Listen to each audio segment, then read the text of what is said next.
जय माता दी। आप सभी को नवरात्र की बहुत बहुत शुभकामना। नवरात्रि का समय चल रहा है।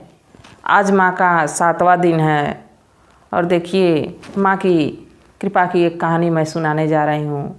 कहानी को पूरी सुनिएगा और कहानी पसंद आए तो लाइक करिएगा और मेरे चैनल पे अगर जो नए हैं तो सब्सक्राइब करिएगा और कमेंट में जय माता दी ज़रूर लिखिएगा।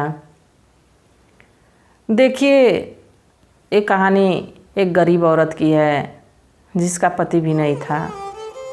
उसकी एक बच्ची थी, सीमा उसका नाम था, और उस औरत का सीता नाम था। सीता जो है एक दिन अपने बेटी के साथ घर में बैठी थी तो नवरात्र का समय आने वाला था। तो सीता अपने बेटी से कही कि नवरात्र का समय आ रहा है, माँ का जो है भोग प्रसाद कैसे बनाया जाएगा। तो अपना वो जैसे घरों में शौचालय साफ करने का काम करती थी, जात की छोटी थी।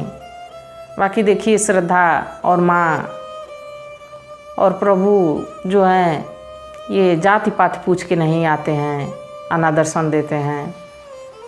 सीता जो बड़ी परेशान रहती थी, बेचारी विधवा थी, उसके पति की मृत्यु नदी में डूबने से हो गई थी। और नवरात्रि का समय आया तो सीता जो है बड़ी लगन से जो उसके पास था अपना भोग प्रसाद बनाई और वो नवरात्रि के दिन अपना चढ़ाना भोग लगाना ज़रूरी समझी। उसकी बेटी जो है 8-10 साल की थी, उस दिन उपवास व्रत रखी थी। बेचारी छोटी सी बच्ची जब शाम हुई तो कही, माँ क्यों ना मंदिर चला जाए। सीता कही, नहीं नहीं बिटिया, अगर जो हम लोग मंदिर चलते हैं तो समाज के लोग, गांव के लोग हम लोगों को वहाँ बर्दाश्त नहीं करेंगे, क्योंकि हम लोग छोटी जाति के हैं। पर बिटिया जो है जिद करने लगी सीमा कि नहीं माँ, मंदिर चला जाएगा। तो सीता कही कि ठीक है, देखा जा रहा है कि मंदिर चला जा रहा है कि नहीं। फिर सोची कि शाम तो हो ही गई है, इतने लोगों की भीड़ है, उसी में हम लोग भी माँ का दर्शन कर लेंगे। और जो भोग प्रसाद बनाई थी वो अपना कटोरी में रखी और कुछ फल वल रखी थी, अपना लेके चल दी। जब वहाँ लेके गई तो मंदिर में चढ़ा रही होती है, तभी पुजारी की नज़र उस पर पड़ जाती है और पुजारी जो है कि चीखने चिल्लाने लगता है कि तुम छोटी जात की होके माँ को भ्रष्ट कर दी, पूरा मंदिर को दूषित कर दी, तुम्हारी हिम्मत कैसे हो गई कि तुम मंदिर में चली आई। यह बात सुन के जो है कि सीता रोने लगी और इतने ही में ही वो इतना पुजारी चिल्लाने लगा कि कुछ गांव वाले इकट्ठा हो गए और लाठी लेके डंडा लेके उसको जो है कि दौड़ाने लगे। सीता अपने बेटी सीमा के साथ भागने लगी। जब कुछ दूर भागते भागते गई तो उसी में से कोई पत्थर चला दिया और जाके उसकी बच्ची को, सीमा को लग गया और खून निकलने लगा।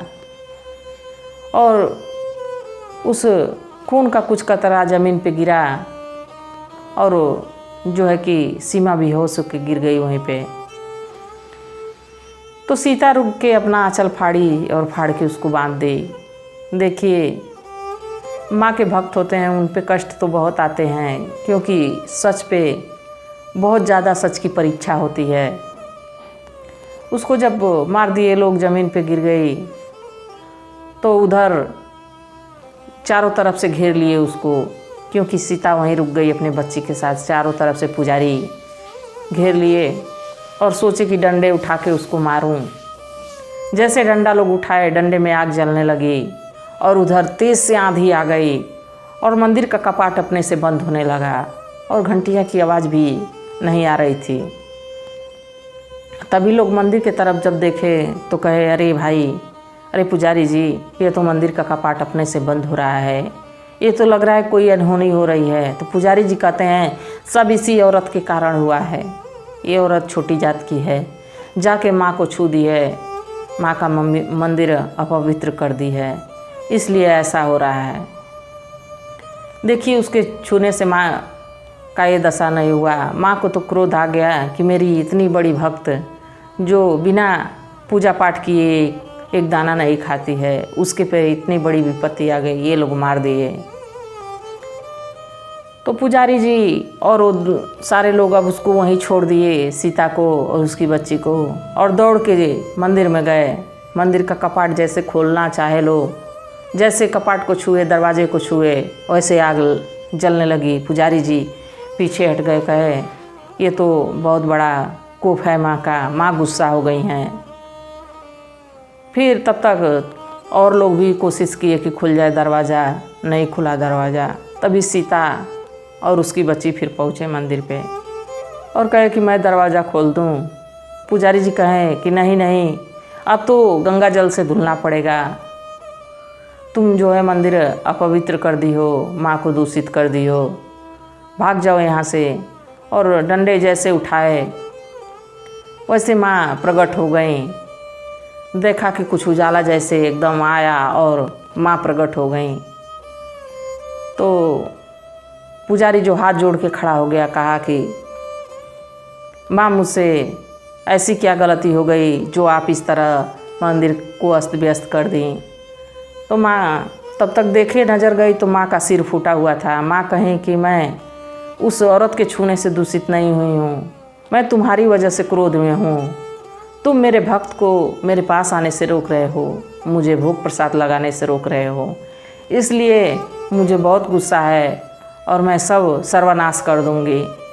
तो पुजारी जो है और गांव वाले सीता के चरणों में गिर के रोने लगे। माँ कहें कि मुझसे माफ़ी मांगने की ज़रूरत नहीं है, सीता से माफ़ी मांगो।